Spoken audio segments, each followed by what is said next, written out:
episode 2 of The Bark. I'm Joe Marra. And I'm Boinis.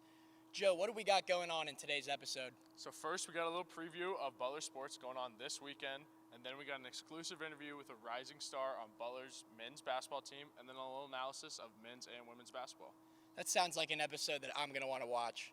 So, Joe, why don't you start us off with what's going on around Butler athletics this week? Starting off, let's look at some of the other Butler sports going on this weekend. Men's and women's track head down to Indiana University for relays on Friday and Saturday. Women's tennis is at home versus Cincinnati on Friday, and they head to Ball State on Sunday. Women's swim has their 13th annual Butler Invitational at the Fishers Natatorium, and men's tennis is home versus Cleveland State on Sunday. Now here's Clark with our men's basketball analyst, William Blakely. Thanks, Joe. I'm here with our men's basketball analyst, William Blakely, with the Dogs coming off of a nice bounce-back win, defeating Creighton 72-55 last night here at Hinkle Fieldhouse. So, William, what did you see on the offensive side of the ball that led to the Dogs' success last night?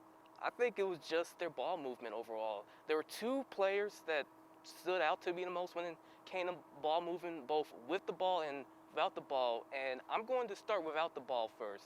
I'm going to start with Aaron Thompson. Now, we've seen all season how much of a playmaker this man is. He takes advantage of those perfectly good screens, makes great cuts. There was one good cut that I thought was perfect where Bryce Enzi, he had the ball, and Thompson cut to the basket, and he just put up a nice reverse layup.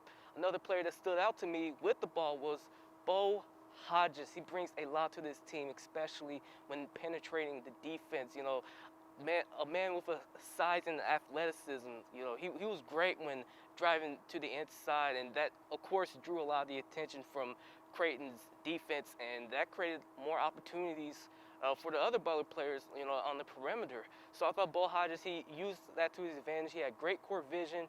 He made some beautiful passes, which led to some buckets from the outside.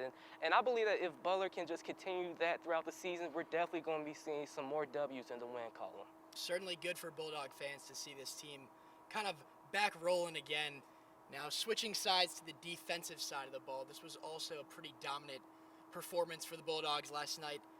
What are some of the takeaways that you have from the Bulldogs' defense? Man, oh man, when I say Butler was everywhere on the defensive side, one stat that stood out to me the most was just the amount of shots that Creighton missed. Creighton only made 35.6% of their shots from the field, and they only made 2 of 22 of their three-point field goals. And I think Butler did a great job of defending against those shots. I mean, they stuck with their players. They anticipated pretty well, like the type of shots they were going to take. You know, even with the tough shots, the step back three-pointers or some of the shots inside, I thought they just used their bodies pretty well to be physical. You know, they extended their arm out when the shots were contested. You know, so I thought Butler did a great job of, you know, just maintaining their composure, not falling for those pump fakes, and overall, it was just a great defensive performance.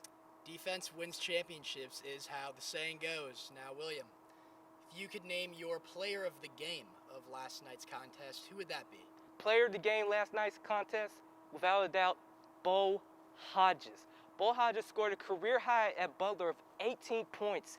He had 7 rebounds, 2 blocks, and 1 steal. And those 2 blocks were against the 7'1" Ryan Kalkbrenner. So he definitely showed his athleticism there. You know, each team, you know, they need that one player who can just bring that motor, that energy to the team. You can have all the ingredients. You can have the playmaker Aaron Thompson, the dynamic shooter in Chuck Harris, the toughness and the aggressiveness on defense from Bryce Golden and Bryce Enzi, but you need someone who can bring that energy, that physicality, and that player was without doubt Bo Hodges. You know, coming back from injury, I think Butler just having Bo Hodges in their starting lineup, it's done a lot for this team these past 3 games, and I'm looking forward to seeing what else can he bring to the table, and I know for a fact that it's a whole lot more that we'll be seeing. Well, thank you for that, William. The Dogs will be back in action on January 29th right here at Hinkle Fieldhouse against the Georgetown Hoyas. We're going to toss it off to Eric Young now, who's got a package about freshman standout on the basketball team, Simas Lukosius. Thanks, Clark. Today I'm joined by Simas Lukosius, standout player on the Butler men's basketball team and also a freshman who just joined the team in August from Lithuania. Prior to that, he was playing in Europe professionally. So thank you, Simas, for taking the time to talk with us today. Thank you for having me. Simas, let me first start off by asking you, how did Butler's coaching staff even find you? I don't know how exactly they found me, but I remember I was just at home chilling, and Coach David Ragland just called me on the phone, and that's kind of how our relationship started.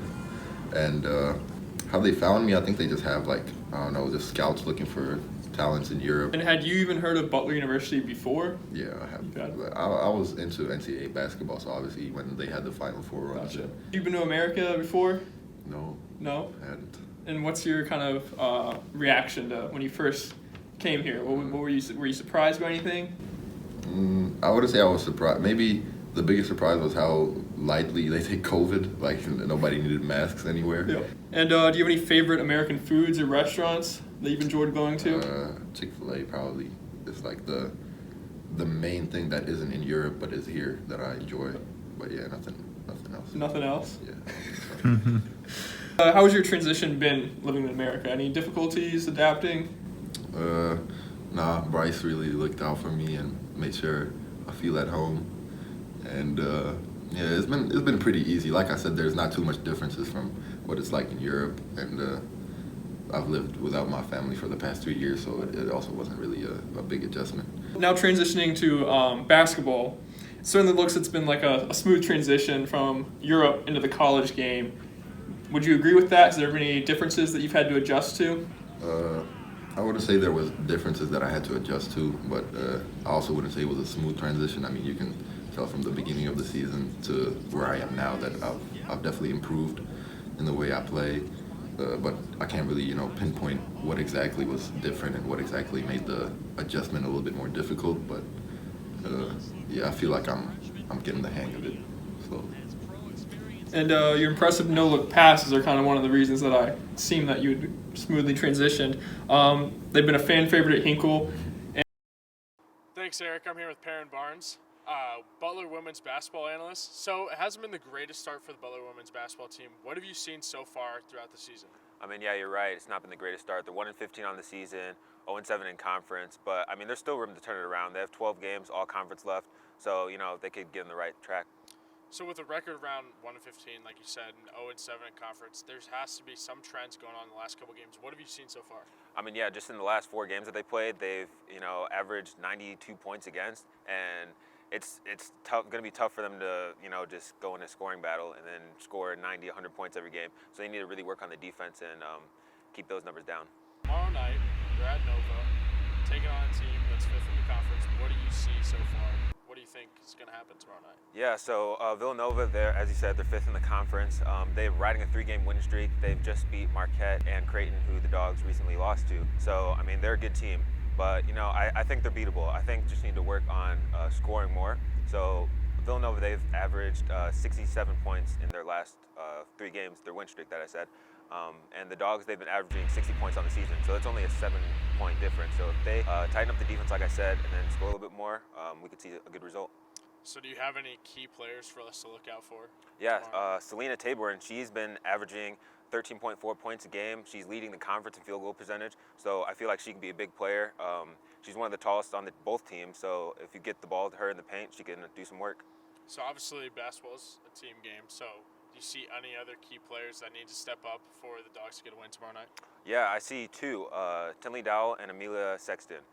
They've been shooting well from the 3-point line. The last 4 games, they've both had double-digit games. Tinley's been shooting 40%, and Amelia's been shooting 42%. So if they get the ball out wide, 3 points, that'll also help add to the point tally. The Butler's women's basketball team has a game tomorrow night at Nova, and then they finished up the weekend against the Hoyas at Georgetown. Well, that's all we got for you guys on today's episode. For more exclusive content, check out Butler360sports.com, and we'll see you next time on The Bark. Oh!